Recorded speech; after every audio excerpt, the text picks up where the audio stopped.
नमस्कार। इन खबर में आपका स्वागत है। एंटीलिया केस यानी कि मुकेश अंबानी के घर के बाहर विस्फोटकों से भरी मिली कार, उसी सिलसिले में मनसुख हिरेन की हुई हत्या। इन दोनों मामले में मुंबई पुलिस के एपीआई सचिन वाजे की गिरफ्तारी और उसके बाद अब जुडिशियल कस्टडी में भेजे जाने के बाद एक और नया खुलासा हुआ है।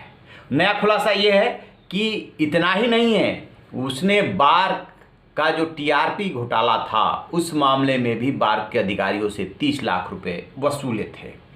आपको बता दें कि एंटीलिया केस और मनसुख हिरेन की हत्या, इन दो मामलों की जांच एनआईए कर रही है। अभी तक वो एनआईए के कस्टडी में चल रहा था, अभी 2 दिन पहले उसे जुडिशियल कस्टडी में भेजा गया है।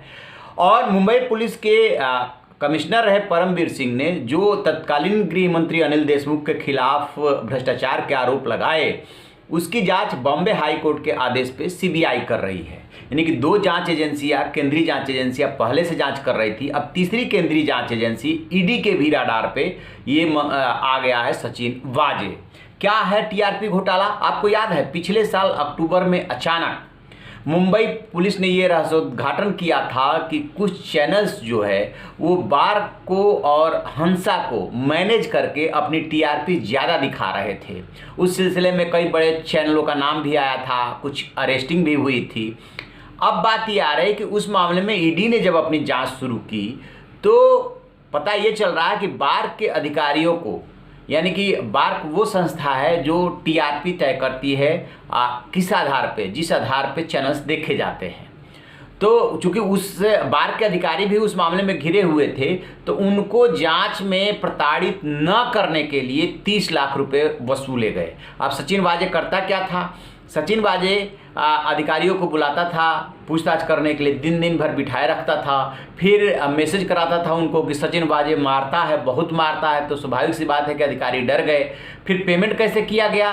तो पेमेंट ऐसे किया गया कि एक डमी कंपनी बनाई गई, डमी कंपनी से कुछ निर्माण कराया गया और उसके बाद उसके खाते में पैसा ट्रांसफ़र किया गया। फिर वो पैसा गया सेल कंपनियों के खाते में, फिर वहाँ से जाता है हवाला एजेंट के पास, हवाला एजेंट फिर उसे बार को वापस करता है कैश में, और फिर वो जो है दिया जाता है पुलिस अधिकारियों को।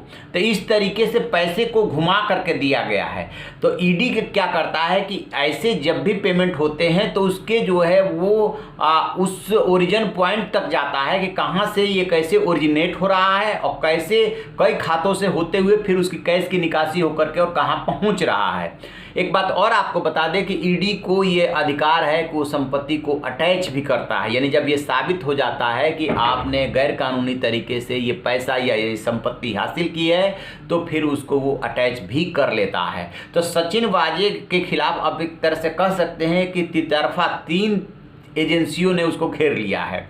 एनआईए, सीबीआई का जो भ्रष्टाचार वाले मामले में जांच कर रही है, उस मामले में भी सचिन वाजे का नाम आ रहा है। सचिन वाजे के इर्द गिर्द ही वो पूरी कहानी घूम रही है, क्योंकि जो तत्कालीन गृह मंत्री थे अनिल देशमुख, उन्होंने जो संजय पाटिल थे एसीपी और जो सचिन वाजे है, इनको ही बुला करके जो आरोप लगाया गया था कि 100 करोड़ रुपए देने की डिमांड की थी, जिसमें कि अनिल देशमुख का जो पीए है वो भी उस समय था।